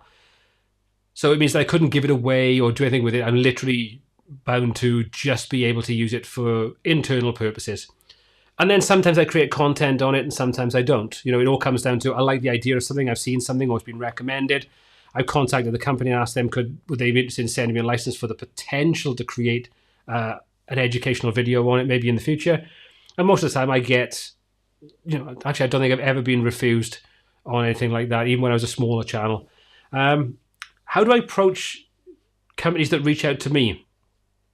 This is going to get to the point, and has been for probably the last 18 months, maybe 2 years, where there's probably not a day goes by where I don't get at least one email, sometimes 5 or 6 emails from companies that want to work with me. Most of them offer me affiliate side of things, which, if I'm honest, most of the time I don't even have any interest in. Most of the companies that I've worked with, you know, like Croco, Cloudways, SiteGround, any of those kind of companies, sometimes they've reached out to me and asked me, and then I've started a conversation. But what I've done is, while I'm having that conversation, I've literally gone and bought the software or bought hosting with them for a year so I can test it out totally independently. And if I like what it does, then I might enter into working with them, at which point I always make it totally clear. I don't give any reviews. I don't give any opinions. I create educational content for them if they're paying me to do that kind of thing. That's kind of how I approach it. So it's why I generally start off pretty much all my videos that are sponsored by telling you they're sponsored and say that I'm not going to give you an opinion. I'm just literally going to show you how to use either the software, the platform, or a specific set of features. If I've purchased it myself, like I say, with a lot of the different things that I purchase, and I like the product, and I've got no affiliation whatsoever with the company, you know, I'm talking like no legal link with them, they're not paying me for anything like that, then I might actually tell you whether something's good or not. You know, like I bought things on AppSumo. A good example is WP Reset, which is back on AppSumo at the moment. I bought that, loved it, created some content on it. They reached out to me and asked me, would I create a video testimonial for them, which I did, because I loved the product. There was no financial kickback for me. If people used my AppSumo link or they didn't, makes no real difference. Yes, I get a little percentage from it, but if you prefer not to do that, crack on, doesn't matter to me. So I like to keep my integrity, and hopefully that's one of the things that comes across on everything that I produce on the channel, is that I don't sell you something. I don't have any intention of trying to sell you something. This is my course, obviously, which point they're the best thing in the world and you should buy them without even thinking about it, obviously. But like I say, the integrity is the most important thing. So if I ever put my name behind something, it's something that I've either paid for myself and I actually like, or it's a product that I believe in. No paid reviews ever. Not going to happen. Hope that answers the question anyway. Oh, what are you going to win? That's the question. Wiki design. But thank you for the question. It's a great question. So, what are you going to win? Good question. I know what you're going to win. You're going to win a 1-year license, agency license. That means unlimited sites, I believe, or 100 sites, something like that, for Blocksy. So that's full access to Blocksy for 1 year with the agency license. So again, if you like it and you want to carry on using it, you can do. If you just want to try it and it's not for you, nothing ventured, nothing gained. So Wiki Design, that one's for you. So please do make sure that you drop me an email on 100k@wptuts.co.uk to make sure that I can take your details off you and get you signed up to have your 1 year access to the agency license. Hopefully that will be something you'll find useful. Now, I do need to speed up. Not the questions, just giving things away. Any plans on a vacation this year, like outside? I'd like to get away if I could, but the problem we've got in the UK at the moment is it's bloody hard work to try and find anywhere you can go to. So the idea would be, yes, going out of the country I think is a pretty much no-no, even though I've had both my jabs. Fingers crossed we can get away at least at some point, even if it's just for weekends and things like that. Who knows? Who knows? Ryan Gregg, have you ever been burnt out from work within IT? Absolutely. Sometimes I've worked on projects that have been a real drain on the mental side of things, as well as everything else that goes with it. And this is why I'm so important, why you should always make sure that your mental health comes before any kind of work. If you find you're getting to the point you're taking on too much and you can't handle it, walk away from it. Money is the biggest motivator that we all have, and the problem with it is we think it is the only thing that's important in life. And yes, it is important, because without it, we can't live. We can't find somewhere to live, put a roof over our heads, and all those kinds of things. But what good is that if you are mentally and physically exhausted? You can't enjoy any form of life. So just be logical, just be sensible. And if you do get to the point of feeling burnt out, or getting to the point where you feel like you're getting close to it, take a break. We think that we can't. We convince ourselves into believing that we can't walk away from something, we can't take a break from it. But most people, if you're working as a freelancer, for example, unless you have insane deadlines that you can't get out of, most of your clients are going to be understanding. If you said, look, I just need to take a bit of time, they're going to understand. You don't have to go into too much detail, but they can do. Okay, and for that one, which I like that question, Ryan.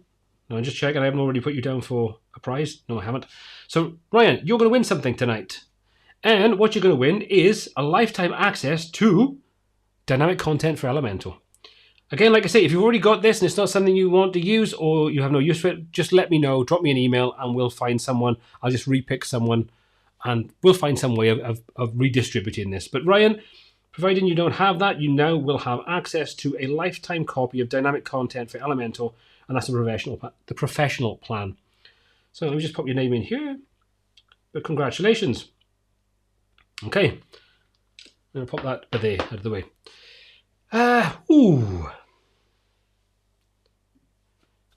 Faria, I hope I said that correctly. What inspires you the most? Lots of views or likes or subscribe?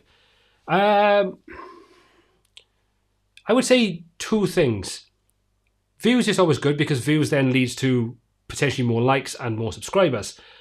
But if I'm honest, the thing that inspires me the most are the comments that I get about things by email, about things on the YouTube videos, on the Facebook group and things like that, on how some of the videos and things that I've released have actually helped people change their lives, which sounds really grand. And I used to look at this and think, how can me sitting in a room like this, creating content, looking at a screen about how to build a website, change someone's life? And then I started having emails from different people and comments and things like that about different things like that. Like, for example, I had an email off someone, this was probably about 18 months ago, thanking me, saying, you do not believe how much your videos have changed my life.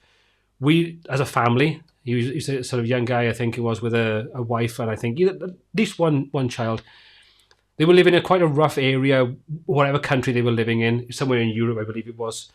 And he's saying that after watching my content and learning and absorbing the different things, it allowed him to build his skill set up, work with clients, earn enough money to move out of the rough area where they were living, which they hated, into a nicer area to give a better life to his family and his children, and how that had absolutely changed his life. And I've got to be honest, it was one of those things, I read that first thing in the morning, and I couldn't lie and say that I didn't fill up, because it was one of those things that you kind of think, as someone who just creates content and sits in a room doing this kind of stuff, you don't think that anything like this can have an impact upon people above and beyond. They had a problem, you provided a solution, and that's made them happy. When you hear stories like that, that's what inspires me to carry on making things. And that's why sometimes it's a case of the views don't reflect the impact it can have, and sometimes that doesn't matter. So, Faria, again, like I say, I hope I said that name correctly. If I didn't, I do apologize. But for that question, which is a really, really good question, you're gonna win a prize as well. So, what are we gonna have? Let's just say, I think what would be really good right about now would be a 1-year access to the professional plan for Blocksy. So, Faria, if you'd like to drop me an email, that's 100k@wptuts.co.uk, and just let me know, then you will have access. Let me just spell that right. that autocorrect? So you have 1 year access to the professional plan for Blocksy, which I think it gives you access to a set number of websites, maybe like 10 or 100 or something like that. I can't remember exactly what it is.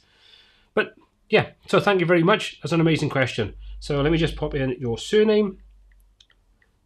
And I say just drop me an email and you will have access to that. Okay. Let's have a little look. I gotta be careful. If somebody's not questions, they're comments. I gotta be careful what I'm saying. Zakia, when you first began freelancing, what would you say is your greatest memory? My greatest memory. Let me just quickly preface this by saying, when I was involved in my previous business, so I was a partner in a design business, when we had a recession, which I think was 2008, I think it was, roughly on the top of my head, for the first year, we didn't see any impact. So life was pretty good. Everything was fine. Businesses were still coming in. We were still making good money and those kinds of things. And then about a year later, that changed. And from that point on, the business never really recovered to the point where you had a secure income. So my biggest and greatest memory is that from the day that I actually went from that business and became a freelancer, I have never had a month where I haven't paid myself. And that has been amazing. I know it sounds silly, but when you've had probably 8 years, probably about 8 years, I think it was, something like that, 8 or 9 years of never knowing 100% if you were going to get a wage, if you were going to get a full wage, so you could actually have some money in your pocket after you paid your bills, that's really, really soul destroying after a while, where you feel like, oh, this has been a good month. And then the good month is offset by a ton of expenses that you hadn't planned for, or whatever reason, different things that would happen. So that has been my overarching memory of walking away from that business and starting the freelance side of things, is the fact that I have never once not paid myself every month. It's a world of difference. That's all I can say. Okay, so we've done the horrible question. Richard, that's a really good question. I have no idea. I mean, Alex is a lovely gentleman. I've never actually spoken to him beyond, I think there might be a comment, or might have had an email off him one time, or I sent an email to him. I can't remember. I think we're very different channels. I know Alex from WP Eagle is very much about the affiliate side of things, whereas I'm more about the dynamic side of things. But I'm always open to collaboration. I mean, if Alex wants to get in touch and set up a collaboration, I'm always open to that side of things. I think it'd be a good fun. Always open to collaborations. I think they're great.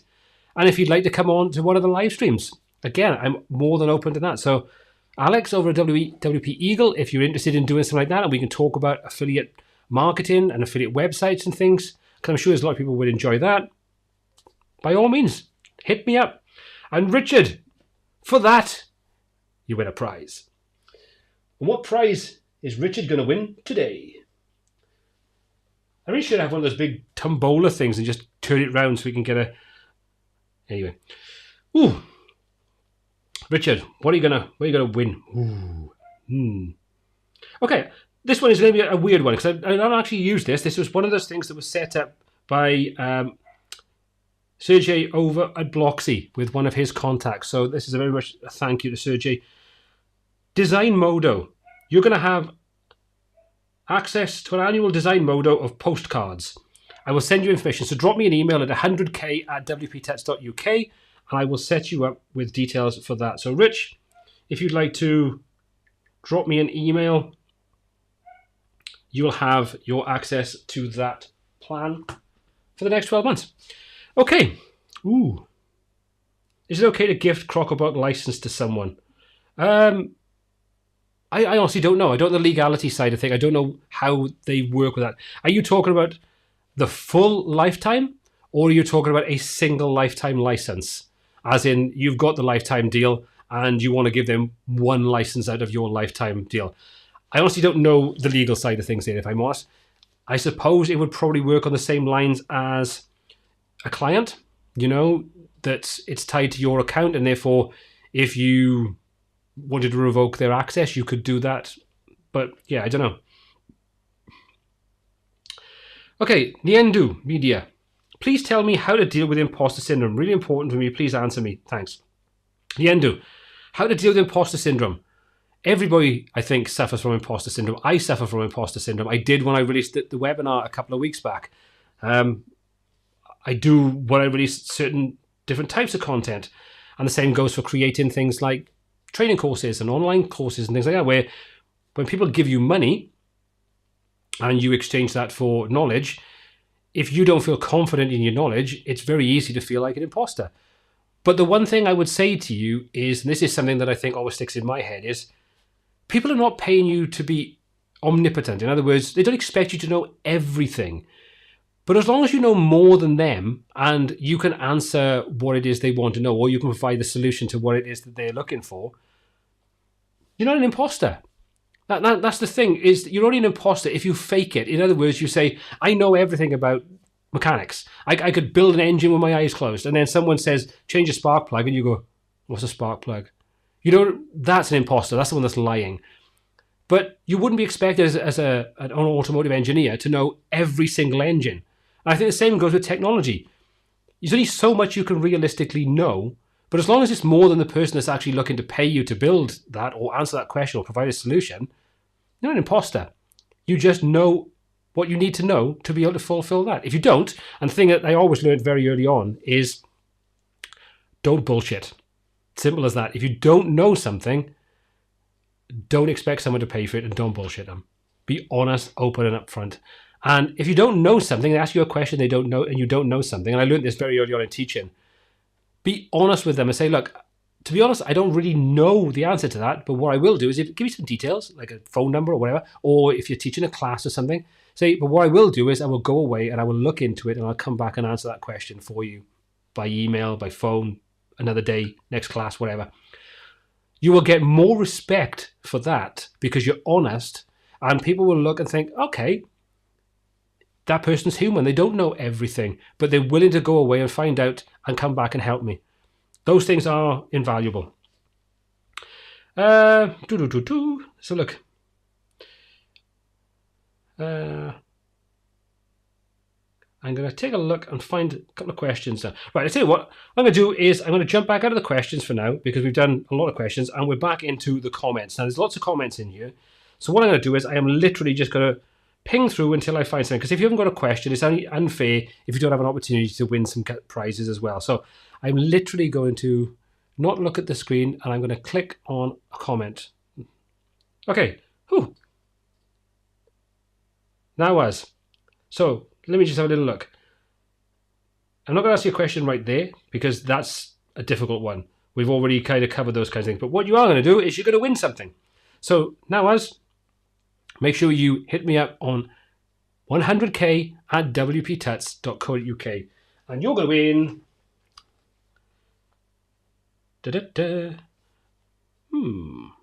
You're going to win an annual subscription to Slides. That's over on Design Modo.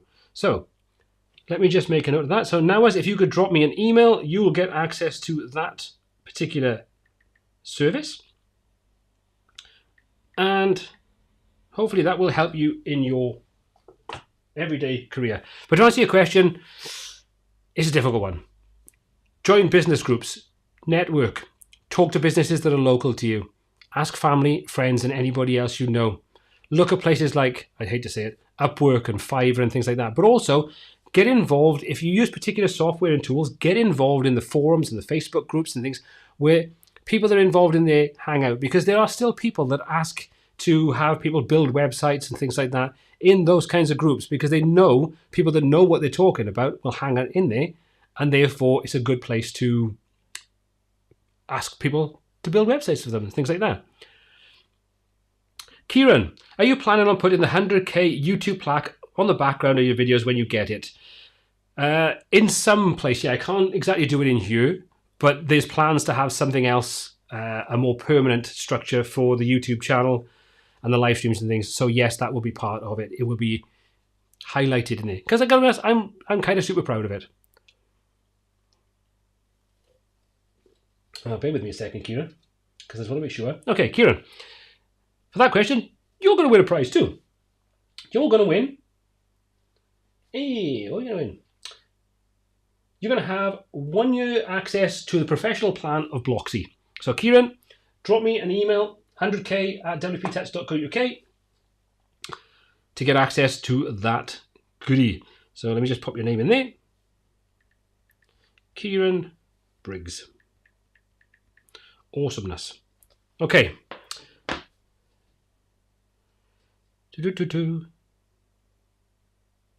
Ah, man. Michael, thank you so much for that. That's really kind of you to say that. And for that amazing comment. You can win something too. See how good I am. Just see how nice I am. Say nice things about me and you get prizes. It's amazing, isn't it? Okay, so Michael, I don't know if you've got... Actually, what you're going to win tonight is a lifetime access to the new Jet Form Builder. I say, if you've already got Croco Block and you've all got access to this, let me know and I can redistribute this. But otherwise, you're going to have that lifetime deal to Jet Form Builder, which is their new plugin, I believe. Oh, let's have a little look. I'll discard a comment. I don't want to put comments in it. Yes, I'll discard it. Yes. Crazy thing. Okay. Michael, let me just pop your details in there. Awesomeness. Okay, thank you very much, Michael. That's absolutely brilliant. And thank you very much as well, Carl. Nice to know. Right, so. Right then. Andrew, if clients have sites built with Elementor Pro and they want to manage their own site, do you recommend they purchase their own license or just being called by a pro bono client? I think if you've got a client that isn't going to pay you for it, then yes, make them pay for everything, all the licenses and everything else to go with it. Unless you've got some kind of affinity with them, you want to support that charity, that non-for-profit or whatever.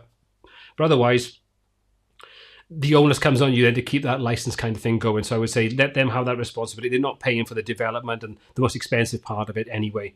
If it's a client that is a long-term client, then you could look at it in multiple different ways. You could include it as part of your sort of your development fee, because if you're going to be working with like a tool like Elementor ongoing, you're going to be paying for that license anyway.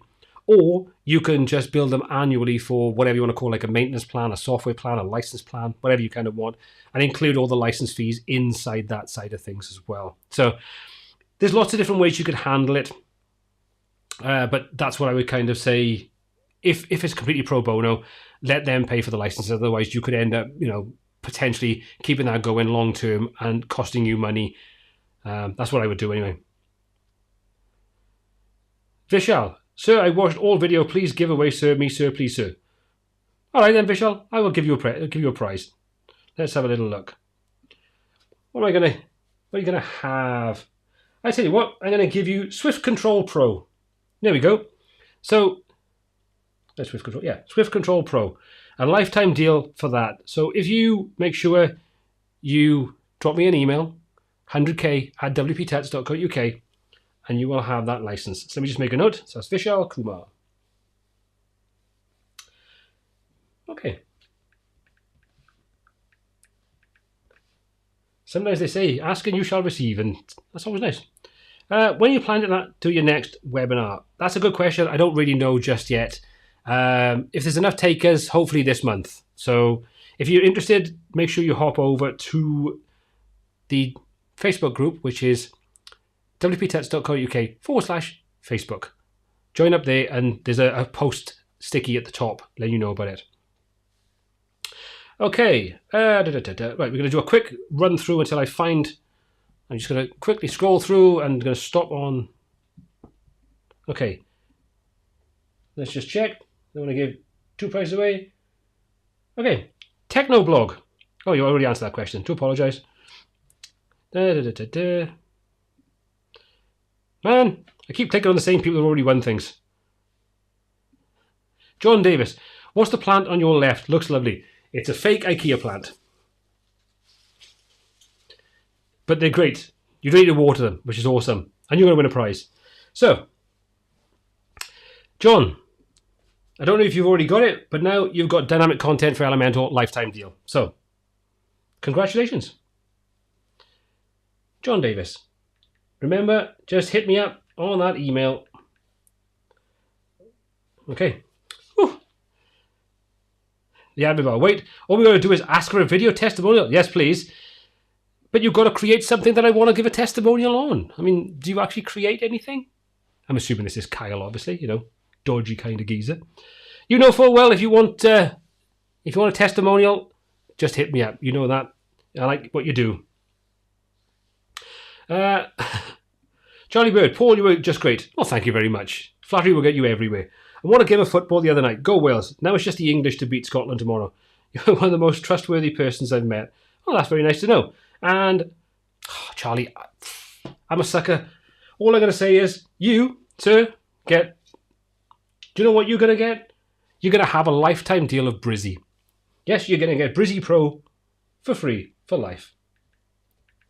So, Charlie, just make sure you hit me up on that 100k at wptets.co.uk and I can take the details off you to have access to that. So you'll have Brizzy Pro for lifetime for unlimited sites. I believe. I hope so anyway. Okay. Ah, man. Ooh. No, see, I didn't know Alex was in from WP Eagle tonight. That's probably why, eh? Yeah. Comes up, sorry, truth is, this always comes up in Paul's stuff, totally unbiased. I'd like to think so. Yeah. Alex from WP Eagle, if you would like to collaborate in some way, I'm always open for that side of things. So please do hit me up, drop me a message on here, drop me a message on Facebook, Twitter, anywhere you want, drop me an email. Just head over to WP Tets and use the collaboration form at the bottom and drop me a message. I'd love to do some work with you. I think it'd be quite fun to do a live stream together or something. Let me know if you're interested in doing that and we can get something going. Okay, we're going to quickly flick through until I find a random... Ooh, what do we have? Maya, in creative conflict, what wins? Customer opinion or your own? How do you approach that? I approach it in a really simple way. I've always said the same thing. When a client pays me to do something, they're paying for my skill and my knowledge. If you went to a garage, for example, and you said, there's a problem with my engine, and then you stood there, look at it, and pointed at all different bits and pieces, saying, oh, well, you think it's that, but you're wrong, it's that. I know, because that thing rattles, it's that. You wouldn't do that kind of thing, and I think the same thing has to apply when it comes to working with web designers and creatives. If you're paying someone for their skills, their knowledge, and their ability, listen to it. However, the bottom line is, if the customer wants something specific, whether you agree with it or not, you do it. Then you just don't include it in your portfolio because it's probably crap. But yeah, give them your opinion, give them alternatives, advise them, educate them. But at the end of the day, if they're stubborn and it's like, that's what I want and that's how I want it, you've got two choices. You can either do it and, like I say, don't put it in your portfolio if you're not happy with it, or just give them their money back and say, we're not going to work well together because this isn't something I feel passionate about. But that's how I would approach it, Maya. Hopefully, again, like I say, that helps. And Maya, for that question, you're going to win a prize too. Okay, what have we got? Okay, Maya, 1 year's access to the personal license for Blocksy. How does that sound? Drop me a message, drop me an email on 100k at wptets.co.uk and I will sort that out for you. Stop pressing this. Right. Maya.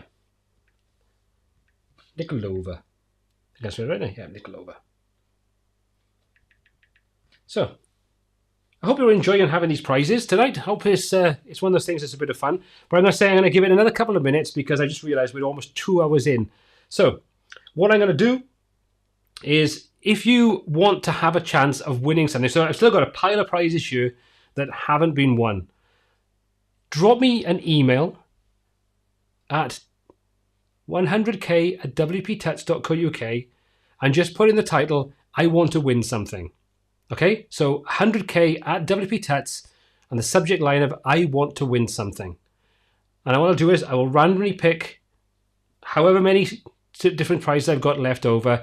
And if you're lucky, you'll get to win something from that selection of prizes. And believe me, there are some solid prizes inside here you want to win. So like I say, if you haven't won something already and you want to have a chance to do it, with the ones that are left over, just make sure you do that. So I want to win something. send it to 100k@wptext.co.uk. Okay, I'm going to do 2 more questions. I'm going to scroll to the end now because there are lots and lots and lots and lots of questions. Thank you, Carl, for popping that in there. Gentlemen. Steve, I like it. I think you've doubled the Blocksy subscribers tonight. I've got to be honest, Blocksy, if you've never used it or if you have used it, I love it. I think it's a really solid theme. All the hype was on an alternative theme. I won't go into names, but all the hype was on that. And I've got to be honest, I think Blocksy does a better job, personally. That's my personal opinion. Doesn't matter.